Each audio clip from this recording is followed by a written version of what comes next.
Illustrator open করলাম। এইখানে দুইটা একই রকম ইমেজ নিয়েছি।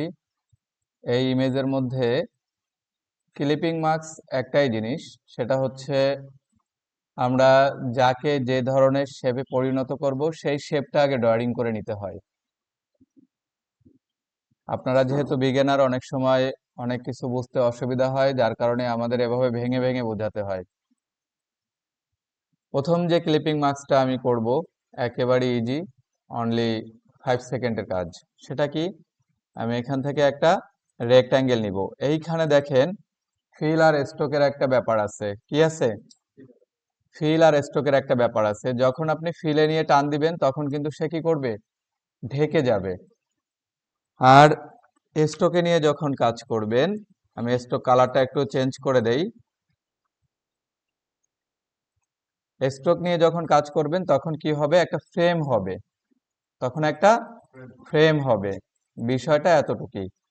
এখন ফটোশপের দোকানে আমরা যে বলি আমাদের একটা 4টা পাসপোর্ট সাইজের ছবি বের করে দেন, ওনারা কিন্তু ঠিক দেয়।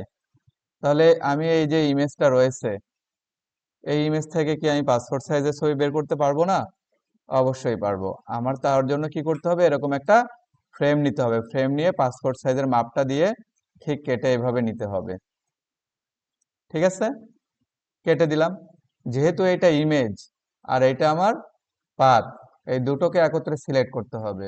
দুটোকে একত্রে সিলেক্ট করার পরে মাউসের right button, make clipping marks. দেখেন A4 সাইজের আমি কিন্তু ওই পাসপোর্ট সাইজের একটা ছবি পেয়ে গেলাম। কথা কি বুঝে আসছে?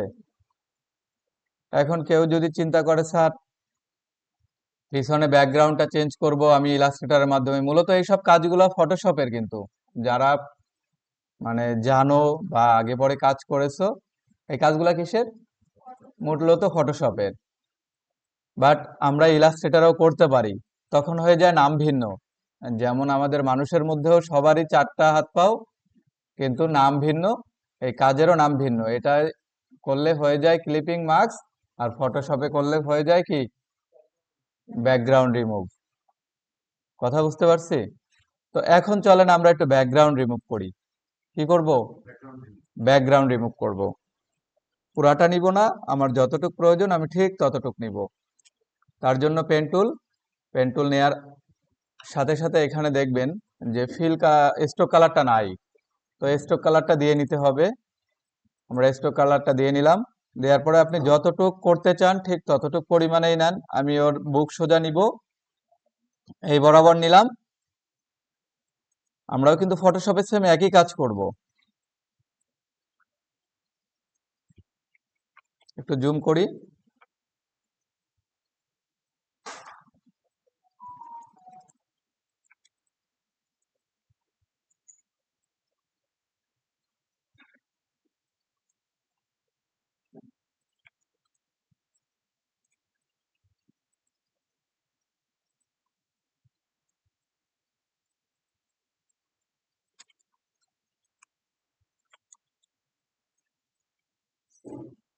এখানে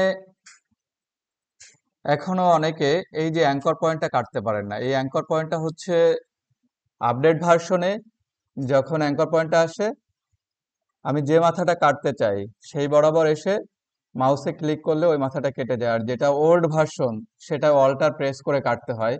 তা আমি ওল্ড ভার্সন থেকে শিখেছিলাম, তো আমার সেই প্র্যাকটিসটা এখনো আছে। আমি কাটার সময় অল্টার প্রেস করেই কাটি। যেমন ধরেন এখানে কানটাকে ঠিক করে কাটতে হবে, যে টান দিলে পরে কি আমার আরো একটা অ্যাঙ্কর পয়েন্ট মাথার দিকে চলে আসছে। এটাকে কাটার জন্য অল্টার প্রেস করে মাউস ক্লিক করি। কিন্তু এটা হচ্ছে আপডেট ভার্সন। 2020 আর 21-এর পরে যতগুলো আছে সবগুলো প্রায় একই রকম কাজ করে, কিন্তু কয়েকটা ফিচার একটু ভিন্ন থাকে। যেমন 25-এ গেলে আরো ফিল্টার আছে। 25-এ আপনার অটোমেটিক ব্যাকগ্রাউন্ড রিমুভের জন্য আলাদা একটা টুল আছে, খালি সিলেক্ট করে কাজ মানে দিয়ে দিলে ব্যাকগ্রাউন্ড রিমুভ হয়ে যায়। তার জন্য পেন টুল দিয়ে পাথ ক্রিয়েট করতে হয় না, রিমুভ টুল আছে ইয়াতে 25 ভার্সনে। কিন্তু 21 ভার্সনে আবার ওই আপডেটটা নাই। তো যাই হোক, আমরা কিন্তু পুরো ইমেজের চারপাশে দিয়ে করতেছি। আগের দিন গাড়ি করেছিলাম, আর গতকালকে করেছিলাম কি হাঁস। আর আজকে করতেছি মানুষ। মোটামুটি আপনারা এটার উপরে একটা ধারণা নিতে পারলেই আর কোনো সমস্যা হবে না।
পেন টুলটা একটু সুন্দরভাবে কাজ করবেন।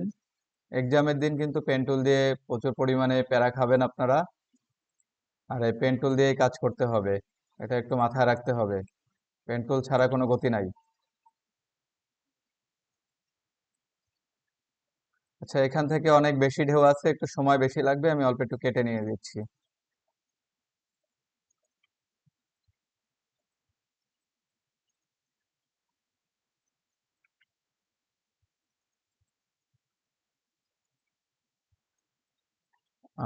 সরি, এতগুলো তো নেওয়ার দরকারও ছিল না, এই পর্যন্ত আসতে চেয়েছিলাম, অনেক বেশি চলে আসছি।